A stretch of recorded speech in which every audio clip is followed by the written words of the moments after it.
గతంలో వైఎస్ జగన్మోహన్ రెడ్డి ముఖ్యమంత్రిగా ఉన్న సమయంలో రాష్ట్రాన్ని దోచుకొని తింటే ఇప్పుడు చంద్రబాబు ముఖ్యమంత్రిగా రాష్ట్రాన్ని రాజధాని పేరుతో అమరావతిని అన్ని విధాలుగా దోచుకొని తింటున్నారని ప్రముఖ కాపు నేత వడ్డీ మల్లికార్జున ప్రసాద్ ఆరోపించారు. కూటమి ప్రభుత్వ పాలనలో కాపులకు అందుతున్న సంక్షేమం అంతంత మాత్రమేనని విమర్శించారు.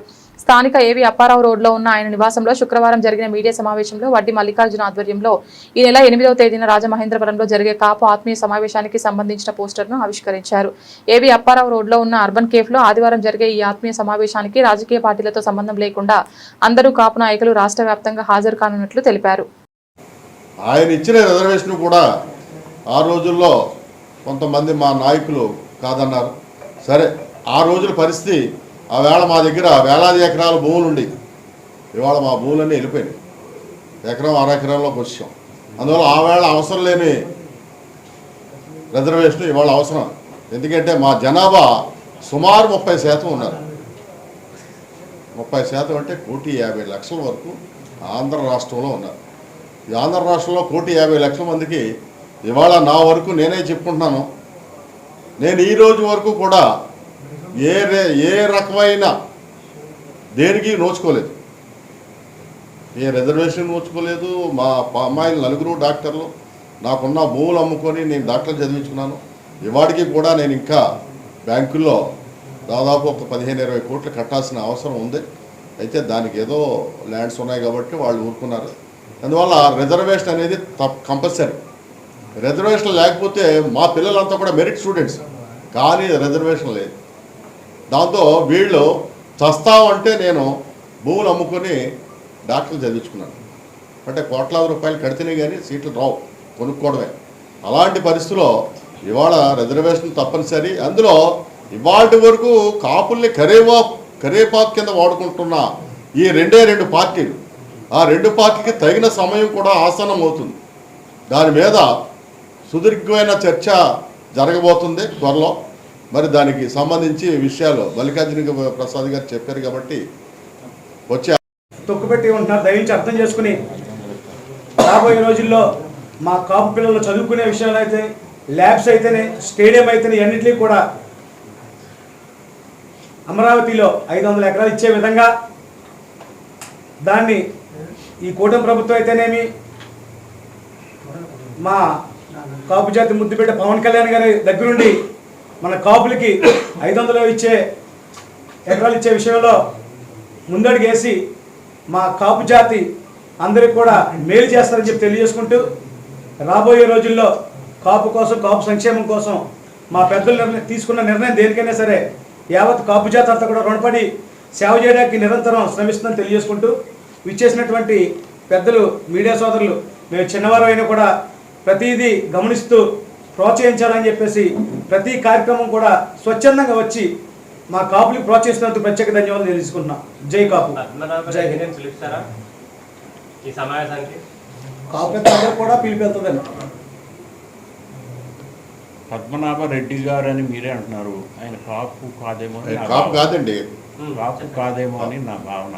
లేదు, నిర్మాణం చేస్తారు.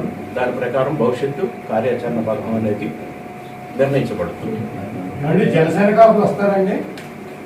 ఇక్కడ పార్టీ ప్రసక్తే లేదు. కాపు జాతికి చెందిన ప్రతి ఒక్కళ్ళు వస్తారు.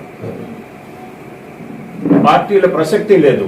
పార్టీలు కాపులను బట్టి కాదు కదా, కాపులు వెళితే ఆ పార్టీలకు వెళ్ళారు. కానీ ఒక వైసీపీ కాపు పార్టీ కాదు, ఒక కూటమి కాపు పార్టీ కాదు. మేమంతా దాంట్లోకి వెళ్ళాము. అంతకన్నా అంతకుమించే ఉంటుంది. పార్టీలు జాగృతం చేయవలసిన పరిస్థితి ఉంది. కాబట్టి 8వ తేదీ జరగబోతున్నటువంటి ఈ సమావేశానికి సంబంధించి పోస్టర్ని ఈ రోజున విడుదల చేయడం జరిగింది. కాపు వర్గాలన్నింటిలో కూడా ఒకసారి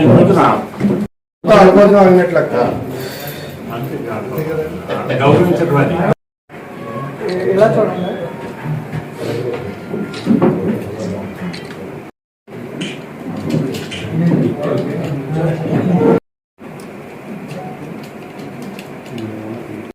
తొందరగా సీనియర్ నువ్వు ఎలా చేస్తారా? అందరూ ఒకసారి సైలెంట్ ఉండాలి.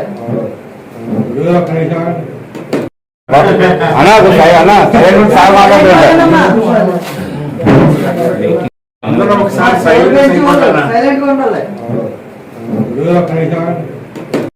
తొందరగా సీనియర్ నువ్వు ఎలా చేస్తారా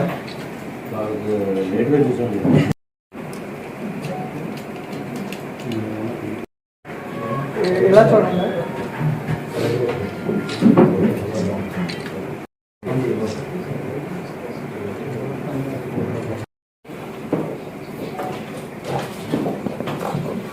రోజున 8వ తేదీ జరగబోతున్నటువంటి ఈ సమావేశానికి సంబంధించి పోస్టర్ని ఈ రోజున విడుదల చేయడం జరిగింది.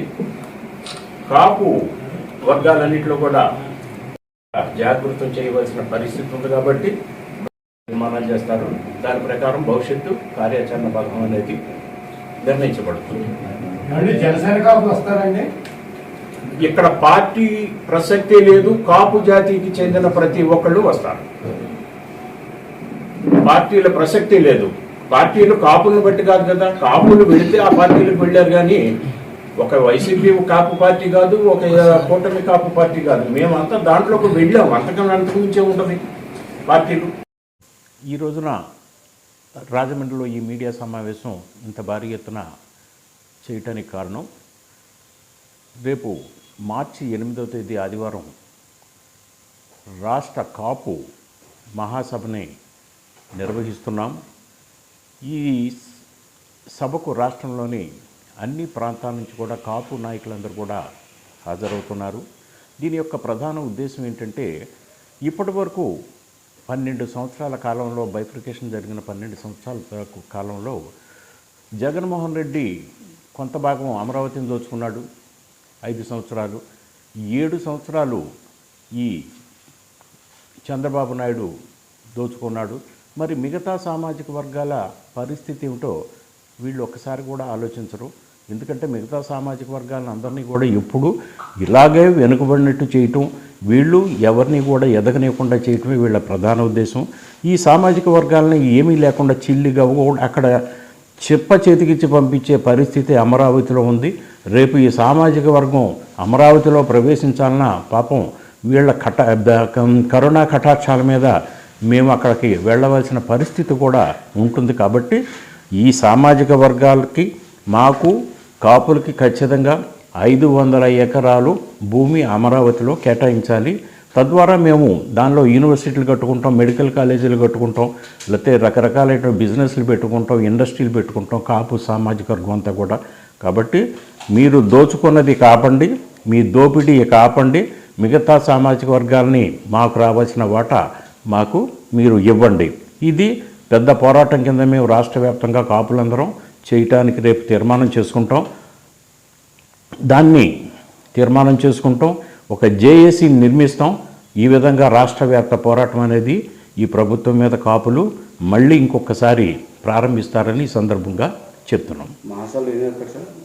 మహాసభ రాజమండ్రి ఏవి అప్పారావు రోడ్లోని ఒక అర్బన్ ఫంక్షన్ హాల్లో రాష్ట్ర వ్యాప్త నాయకులతోటి మనం నిర్వహించడం జరుగుతుంది. ఆ రోజులు చాలా చక్కగా రాష్ట్రంలోని కాపు ప్రముఖులందరూ కూడా ఈ కార్యక్రమానికి వస్తారు. వాళ్ళ యొక్క అభిప్రాయాలు చెప్తారు, తీర్మానాలు చేస్తారు. అక్కడి నుంచి దాని మీద జేఏసీ ప్రకటించడం జరుగుతుంది.